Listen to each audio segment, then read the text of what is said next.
Oui, on peut aller. Oui. Le mot en faisant. Donc le mot qui est utilisé en français, qui date du Moyen-Âge, c'est avec un C, Kabbalah.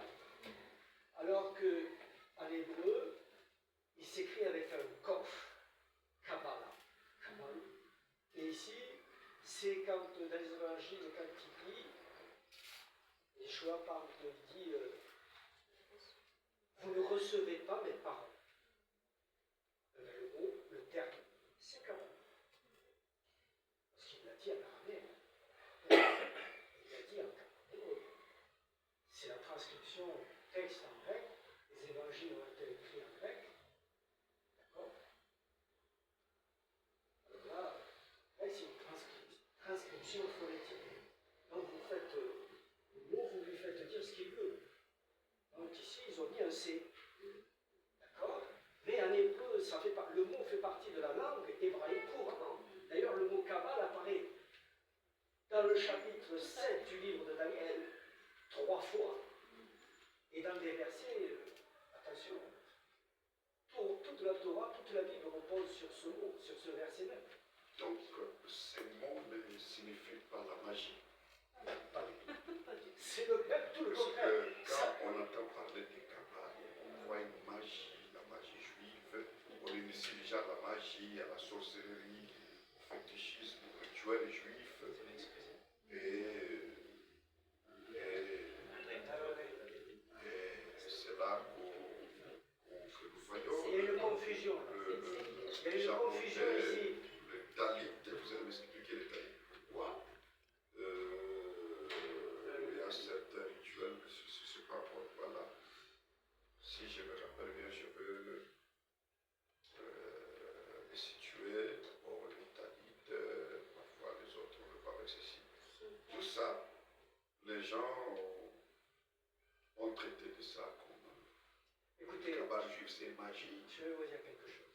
Moi, vous allez donner votre témoignage, je vous donne. Moi, je me suis converti. Je suis né d'abord dans une famille. Mes parents étaient athées. Hein. C'est-à-dire, la Bible, ça n'existe pas. Je ne sais pas ce que c'est. Et j'ai 25 ans. Je travaille sur Paris. Et là, je peux dire que c'est le Seigneur qui m'attrape. Je suis dans un état spirituel, c'est une détresse incommensurable. J'ai perdu mon père. J'ai un passé très lourd. Passé très lourd, ça veut dire très lourd, ça. J'ai vécu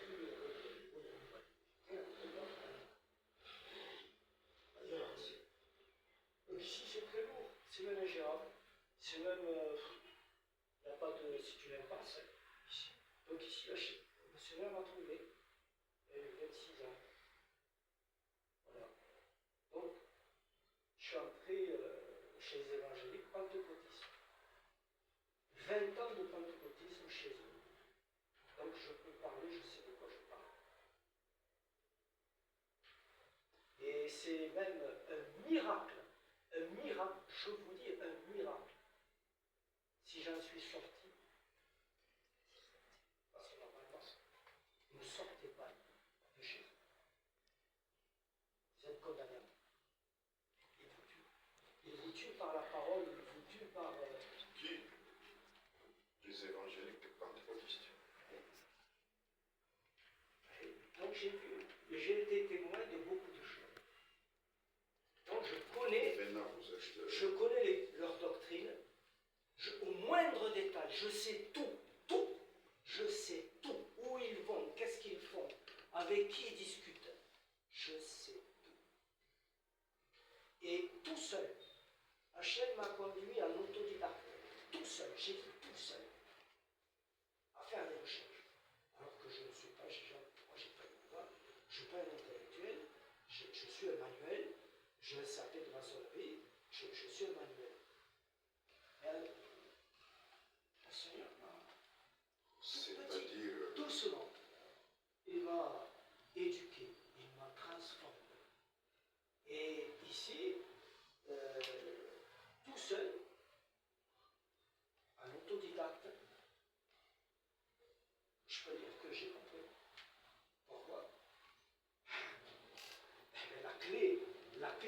simple.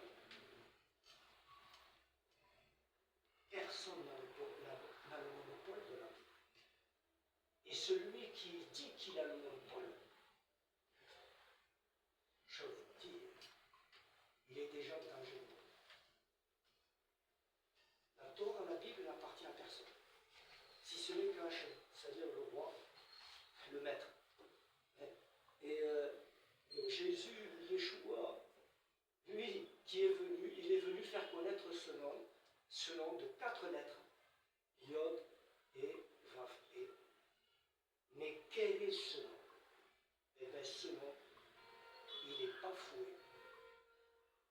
Il est déshonoré par les hommes. Actuellement. Parce qu'ils ne connaissent pas ce nom et ne veulent pas le connaître. Tant pis pour eux. Yeshua, ils s'arrêteront, la théologie s'arrêtera au Jésus historique, mais pas au Yeshua de la révélation qui doit revenir. Ils ne comprendront pas la deuxième venue. Et ils resteront avec cette théologie qui est un poison, c'est-à-dire l'enlèvement. C'est un poison, le plus haut niveau d'empoisonnement du cerveau, c'est l'enlèvement. Maintenant, c'est-à-dire l'enlèvement n'existe plus. L'enlèvement de l'Église. L'enlèvement de l'Église. C'est une théologie, c'est une doctrine. Comment ça? Parce que Paul a parlé de ça. Même Yeshua a dit, je n'ai pas préparé une place. Il y a plusieurs demeures dans la maison de mon père. Je reviendrai vous prendre, vous amènera. Mais il dit ça avant de ressusciter. Paul a parlé, les morts en Christ vont ressusciter. Mais il dit ça avant de ressusciter. Il leur dit, puisque... Nous les vivants, nous serons transformés. Mais les disciples... Nous monterons dans les airs. Attendez. Les disciples lui disent, où c'est que tu vas? Les passages que vous dites, c'est par rapport à avant la crucifixion et avant la mort, c'est-à-dire ils l'ont mis au tombeau, c'est-à-dire avant la mort et la résurrection. Donc, c'est impossible à expliquer rationnellement que vous allez mourir et vous allez ressusciter. Attendez. Oui, quand il dit je vais vous préparer une place, mais c'est quoi cette place? Je peux le dire, moi, cette place. Il donne la réponse dans l'évangile de Jean au chapitre 17 et au verset 30 quand il dit je veux que là où je suis, vous y soyez aussi. C'est pas vrai ce que je dis? C'est ça. Ok, c'est écrit. Où est-il? Où est-il? Le texte. Où est-il maintenant? Yeshua. Où est-il? Parce qu'on dit dans la droite du Père, il intercède pour nous. Oui. Alors, s'il veut que nous soyons là où il est, c'est-à-dire c'est là-bas. Oui, alors déjà il y a un premier problème. C'est que l'Église, c'est une substitution. C'est un écran, c'est un mensonge. Il y a Quelle Église? le peuple chrétien qui se dit être l'Église. L'Église de Jésus. Qui a commencé Christ. avec le Christ. Oui, ah non, mais c'est pas la même quand même. Non. Ou cette Église d'aujourd'hui du XXe siècle, avec la catholique jusqu'au pentecôtiste. Écoutez, parce que je sais qu'il y a une différence là. Je vais vous dire quelque chose. Qui a commencé au temps de Pierre, les gens et les autres. Bien sûr. Et celle qui est Ça, c'était l'Église le vrai. catholique a mis. Moi, je veux savoir c'est quelle Église. Alors, premièrement, ce que vous dites ecclésial, grec, c'est pas écrit comme ça dans les évangiles, c'est pas le premier terme. Mais les premiers croyants ou les premiers disciples sont de culture hébraïque. C'était tous des juifs. Dans ce que je dis est vrai, vous le confirmez. D'accord. Alors, actuellement, la problématique ne vient pas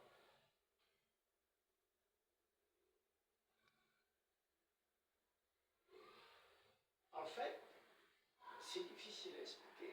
Il y a un ordre de création. Il y a, vous l'avez cité le verset, dans l'Épître aux Romains,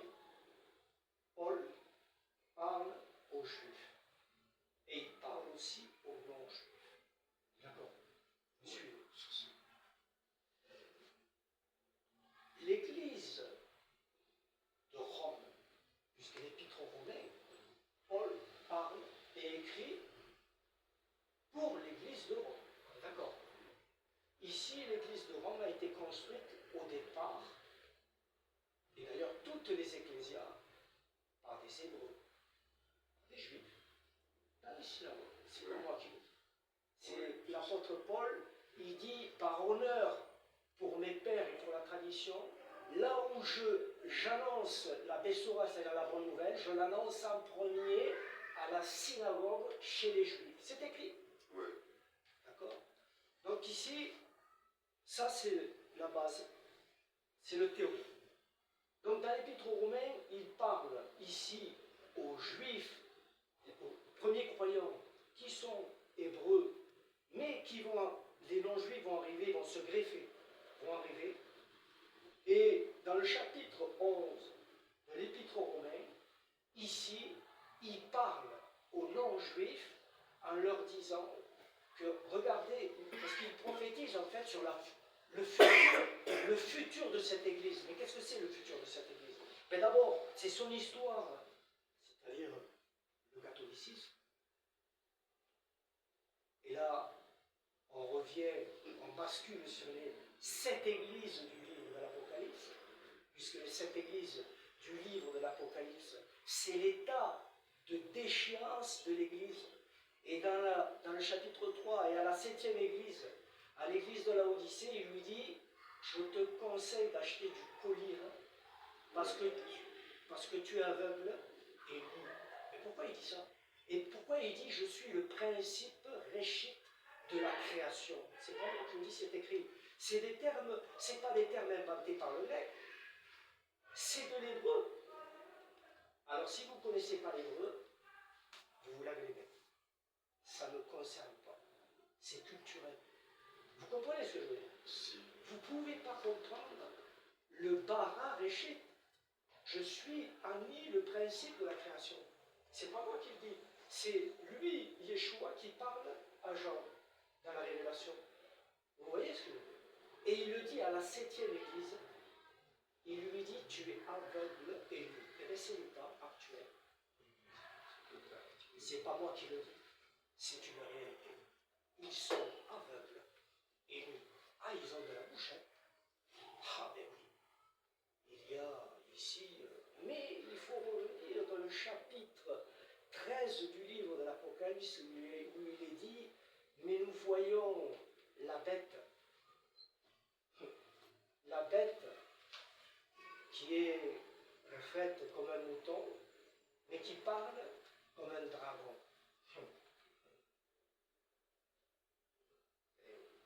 C'est un manque de discernement, tout ça. Un manque de discernement. Vous savez ce que c'est le discernement? Voilà. Eh bien, ici, c'est l'Église qui est apostate. C'est pas les Juifs. C'est pas Israël de maintenant. C'est une inversion des choses, une inversion des valeurs. Donc ici, l'Église, en fait, l'Église ici, ben oui, elle n'est pas à être annulée. En fait, dans la Torah, c'est le Sheor, c'est un reste. Le reste des nations. C'est le reste des nations. Le reste des nations, c'est ceux qui veulent rester, en fait, fidèles à Hachem, au Seigneur. Et ceux qui veulent rester fidèles au Seigneur, c'est un reste, un Sheor. Ça s'appelle en hébreu. D'ailleurs, c'est l'anagramme de Reshet, Sheor.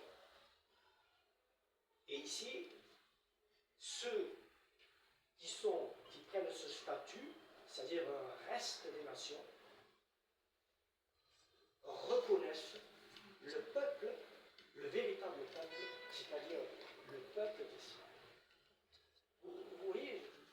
Alors là, il y en a aussi qui vont dire, ah mais attendez, là, c'est pas possible ça. C'est pas possible. Il y a des homosexuels à Tel Aviv, en Israël, ces gens ne sont pas le peuple.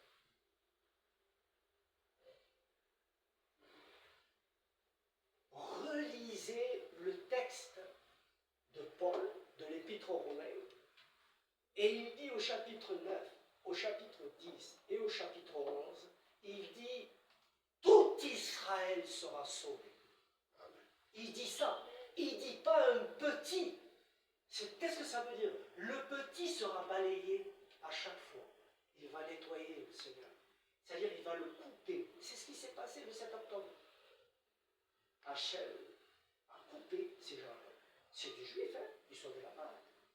Ils ont tous les statuts, ils manquent de rien. Hein? J'ai dit, c'est le plus haut niveau. Ils ont de la monnaie, hein? C'est pas, attention, c'est pas n'importe qui. Hein? Mais Hachem les a coupés. Ils se sont permis le 7 octobre, le jour de Simchat Torah, un jour de Shabbat, et la fête de la Simchat Torah, d'enfreindre et de se moquer d'Hachem, voilà les résultats. Et bien c'est lui qui s'en occupe. C'est-à-dire c'est Hachem qui s'en occupe. Il prend les Juifs qu'il veut et il va les abandonne malheureusement à leur puisque c'est des amis. Hein. Les terroristes étaient leurs amis, ils vivaient à côté. Hein. La frontière là, ils vivaient juste à côté là. Et ils les aidaient, ils leur donnaient de la nourriture, et ils allaient les chercher pour les amener à l'hôpital, pour les soigner. C'est écrit ça dans la Torah. Mais où on va là? Mais c'est quoi ces chrétiens là? Mais c'est quoi ça? Tout est pardon, tout est. Qu'est-ce que c'est? Mais Hachem, c'est la rigueur, c'est l'ordre. C'est pas la désobéissance, c'est l'ordre. Et la rigueur. C'est ce qui manque. Il manque de la rigueur. Voilà. Et s'il n'y a pas de rigueur, bien regardez, autour de vous, c'est le chaos. Chacun fait ce qu'il veut. Chacun fait ce qu'il veut. Et bien dans les églises, c'est pareil. Tout est pardonnable. Pardonnable. Celui-là. Moi, je ne le considère pas comme étant. En plus, quand il est écrit Jésus est Dieu, c'est la signature du mensonge. Hein. Je vous dis, Dieu n'est pas l'Élohim d'Israël. Vous l'avez cité. Elohim n'est pas Dieu. Dieu, c'est sur le mont Olympe, il est descendu. C'est celui qu'on nomme Zeus. Dieu, c'est le terme, la transcription de Zeus. Zeus. Théos. Zeus. C'est la transcription, c'est pas moi qui le dis. Vous pouvez, il y a des connaisseurs, Je peux confirmer. Hein. Ah oui. Vous voyez? Donc il faut savoir de quoi on parle. Ah oui. Donc ici, c'est pour ça que les textes sont corrompus. Enfin, pas tous les textes. Il y a des traductions. Moi, j'aime beaucoup la Bible. Ah oui. Chouraké, il y a même une très très belle Bible Oui. catholique que j'aime beaucoup. J'avais. Le Touséané, je crois. Non, pas le Touséané.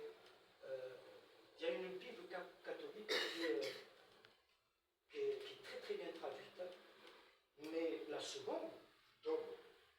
Non, top, Non. c'est pas bon. comment? Top, traduction littéraire. Top. Non, c'est pas, ça va pas. Ça va Ça pas. va pas. La Bible de Jérusalem. Non, pas du tout. Non, c'est trop loin. Trop loin de la Bible. Donc c'est rare. Ah oui. Alors, Ah oui. Chouraki. Marie Chou. Maretsu. Non, Je c'est n'ai pas celle-là. je n'ai pas. Vous avez ça? Vous avez ça? Ah, vous cherchez. Comment c'est prononcé le tétragramme? Tétragramme. Comment? Voilà. Donc ici, YHWH. Il y a d'autres papiers. en fait, c'est le plus haut niveau de profanation, c'est-à-dire de saleté, de le prononcer. C'est-à-dire de lui donner des moyens. C'est ce qu'ils ont fait, en fait, les traducteurs. Ben Jéhovah, tout ça. C'est ça. Ah, C'est assez très Et même les protestants aussi. Et les catholiques aussi. D'ailleurs, c'est les catholiques, les théologiens catholiques, à partir du 8. Et mais c'est eux qui ont fait les premiers.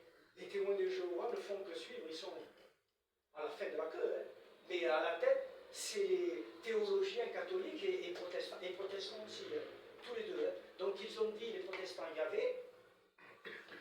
Et ils ont dit c'est Jéhovah, hein, pour les catholiques, ils ont dit ça. Donc ils l'ont abandonné et c'est les témoins de Jéhovah qui ont repris en fait la thèse. Parce qu'ils ont dit Jéhovah, et ils ont dit, les catholiques ont instauré le Yahvé. Voilà. Alors, dans le monde de ces Mais mythes, dans la prononciation originale, On ne le prononce pas. vous pouvez expliquer.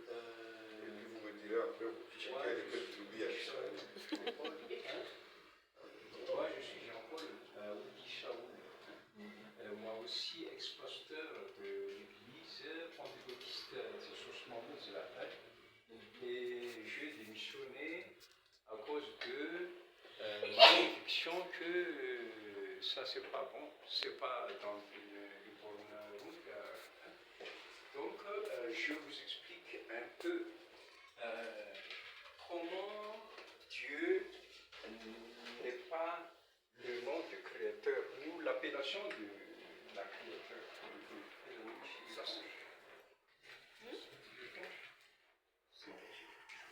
Et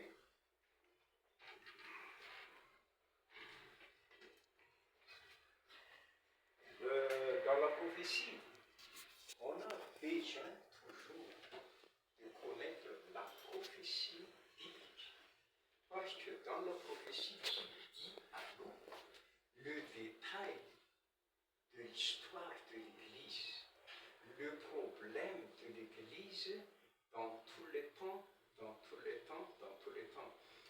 Et la Bible nous dit déjà que la Bible sera falsifiée avec la prophétie qui déjà dit. Hein? Et après, je vous explique, mais pour ici, un peu. Ah oui. Donc, on explique que dans le livre de Daniel, prophétie de Daniel, Daniel 8, il y a deux bêtes. Hein? Le premier bête, c'est de quoi? Le premier bête, quoi? Non, c'est pas lion. Non, c'est la première. Non, pas au Dans 7. Daniel 8, mais pas nos 7. 7, oui. Il y a C'est le lion. le C'est le bête. léopard. Le Et l'autre, premier, c'est quoi? c'est le bélier, ou non? Ah, dans Il y a le des le bélier, le bélier. Attention. On regarde Daniel 8. Ah oui, Première, là, c'est c'est quoi? le bélier. C'est quoi le premier bête? Un bélier. Un bélier? Un bélier? Attends. Bélier. Daniel 8. Ah oui. Ah oui. Bélier. Non, un bélier. Bélier, oui. Avec deux cornes. Hein? Se représente le Médo-Perse. Hein? Comme Daniel 2, il y en a deux bras, et c'est comme ça aussi deux cornes. Ah oui? Les deux bras, c'est Médo-Perse, les deux cornes, Médo-Perse. Après le bélier, c'est quoi? Daniel 7, Daniel 8 plutôt. Daniel 8, il y en a deux bêtes. Le bouc. Bouc, oui. Bouc.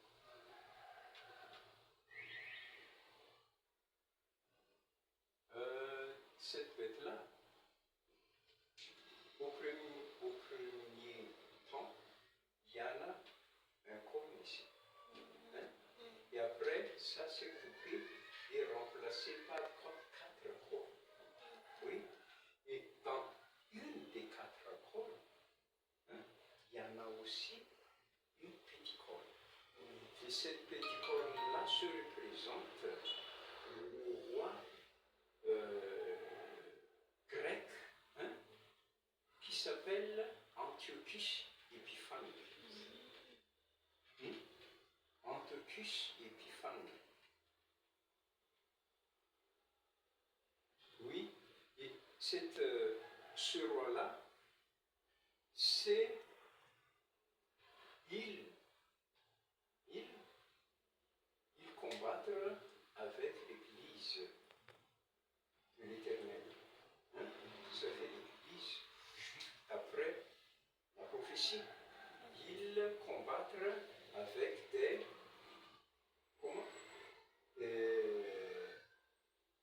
comment dire, les personnes qui est dans les cieux, hein? L'école céleste. Oui, qui est dans les cieux, à l'est des saints, oui, dans les cieux. C'est censé combat contre le peuple de Elohim. Hein? Et après, les saints, on va tomber, c'est ça, représente que la chute de l'Église en mouridisme. Hein? Bon, dans ce moment-là, il dit qu'il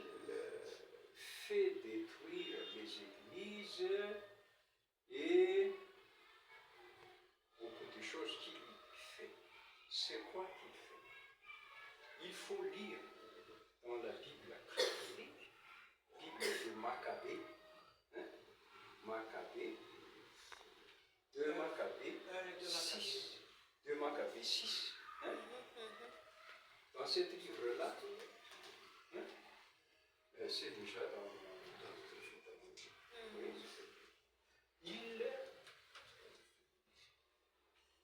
dans ce livre-là, on peut voir le détail que Antiochus fait pour détruire l'Église. Hein?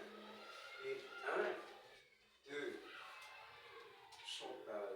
de ce qu'il fait, c'est de quoi? Nandra? Nandra?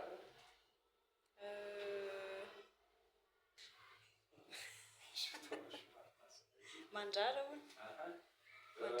c'est-à-dire... Défendre? Non, c'est pas oui, défendre. oui. C'est quoi? Autre mot?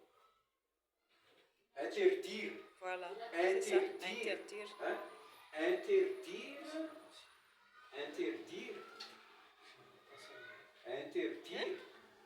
d'appliquer Pas s'allumer. toutes les lois de son religion.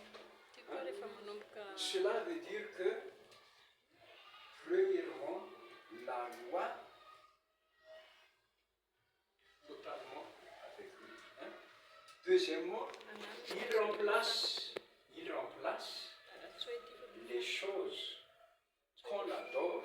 Hein? On lève du... Vous comprenez? Par des fanatiques impies. Oui. Donc, il change les noms. Attention. Les noms. Avec Jésus, Père, j'espère, et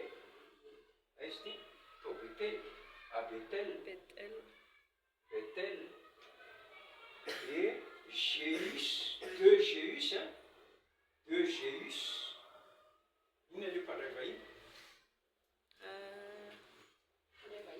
Pas de réveiller, hein, ça, c'est... Qui reçoit les autres.